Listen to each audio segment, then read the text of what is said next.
ভর্তা আর গরম ভাত হলো আমার সবচেয়ে পছন্দের খাবার। ভর্তার জন্য তো মায়েরা অল টাইম বেস্ট। বিশেষ করে আমার মা শিলপাটায় যেভাবে ভর্তা বানায়, আবার লইট্টা মাছের ঝাল ঝাল ভর্তা, যার পাগল করা একটা ঘ্রাণ, সাথে আবার লইট্টা মাছ দিয়ে একটা ঝুরা তরকারি। মায়ের হাতে এই দুইটা রেসিপি আমার কাছে খুব সেরা লাগে। আমার মনে হয় আমার আজকের ভিডিওটা তোমাদের কাছে অনেক বেশি ভালো লাগবে। তো গাইস, ফ্রিজে অনেকদিন ধরে এই লইট্টা মাছগুলো পড়েছিল, তো মা এগুলো বের করে নিল। আর এই লইট্টা মাছগুলো দিয়ে আজকে আমাদের রাতের খাবার রান্না করা হবে। তো মাছগুলোকে প্রথমে ভিজিয়ে নরমাল করে নিয়েছে, তারপর কেটে কুটে পরিষ্কার করে নিল। আর লইট্টা মাছ কাটা একদমই ইজি, তাই মা খুব সহজে কেটে নিল। এবার সবগুলো মাছ খুব ভালো করে ধুয়ে পরিষ্কার করে নিতে হবে। তো মাছগুলো খুব ভালো করে ধোয়া হয়ে গেলে এবার পানি ঝরিয়ে নিল। এবার মাছে মশলা মাখাতে হবে, তাই এখানে গুঁড়া মশলা আর লবণ দিয়ে দিল। একটু মরিচ হলুদের গুঁড়া আর একটু লবণ দিয়ে মাছগুলোকে খুব ভালো করে মেরিনেট করে নিল। আর এখানে যেহেতু প্রায় 8-10 পিসের মতো মাছ আছে, তাই এই মাছগুলো দিয়ে দুইটা রেসিপি রান্না করে একটা একটা করে 4-5টা মাছ কড়াইতে দিয়ে দিল। আর এগুলোকে ভেজে নিতে হবে। প্রথমে ভর্তার জন্য মাছগুলোকে ভেজে নেবে, তাই এখানে মাছগুলোকে উল্টে পাল্টে একটু ভেজে নিল। লইট্টা মাছগুলো যখন খুব ভালো করে ভাজা হয়ে যাবে, তখন এখানে কতগুলো রসুনের কোয়া। মাছের ভর্তাতে রসুন ইউজ করলে খুবই সুন্দর একটা ফ্লেভার আসে। সাথে কয়েকটা শুকনো মরিচ দিয়ে একটু লাল লাল করে ভেজে। রসুন আর মরিচগুলো যখন লাল লাল করে ভাজা হয়ে গেছে, তখন এখানে কতগুলো পেঁয়াজ দিয়ে হালকা টেলে নিবে। মাছের ভর্তাতে কাঁচা পেঁয়াজের চেয়ে হালকা টালা পেঁয়াজগুলোই বেশি মজা লাগে খেতে। তো ভর্তার জন্য সবকিছু ভাজা হয়ে গেছে, এবার মা একটা প্লেটের মধ্যে তুলে নিল। আর ভর্তা বানানোর পর অন্য তরকারিটা রান্না করবে, তাই এখানে শিলপাটায় দিয়ে মরিচ রসুন ভালো করে বেটে নিল। মরিচ আর রসুন যখন মিহি করে বাটা হয়ে যাবে, তখন এখানে ভাজা মাছগুলো দিয়ে এবার সময় নিয়ে মা মাছের থেকে কাঁটাগুলো আলাদা করে নিচ্ছিল। তোমরা চাইলে কাঁটা সহই ভর্তা বানাতে পারো, কারণ লইট্টা মাছের কাঁটা অনেক নরম হয়। যাই হোক, কাঁটা বাছা হয়ে গেলে এবার মাছগুলোকে খুব ভালো করে বেটে ভর্তা করে নিতে হবে। পেঁয়াজ আর রসুনের সাথে লইট্টা মাছগুলোকে খুব ভালো করে মিহি করে বেটে নিল। যখন মাছ মিহি করে বাটা হয়ে যাবে, তখন এখানে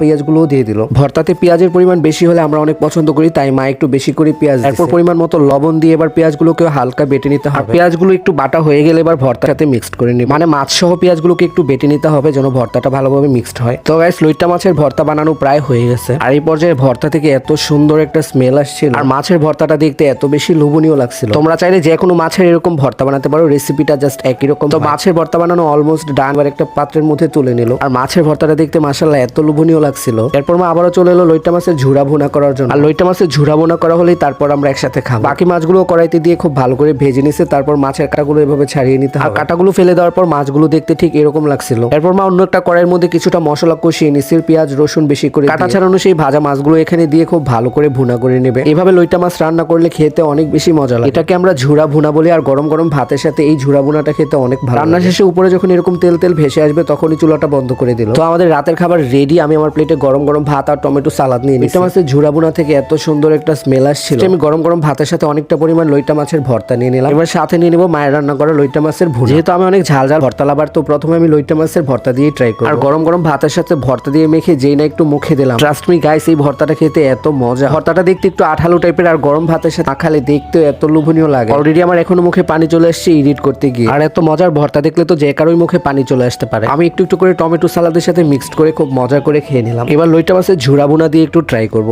আজকে বাসায় লেবু হলে আরো একটু জমে যেত। তাও সবশেষে লইট্টা মাছের ঝুরা ভুনাটা খেতে বেশ মজাই লাগছিল।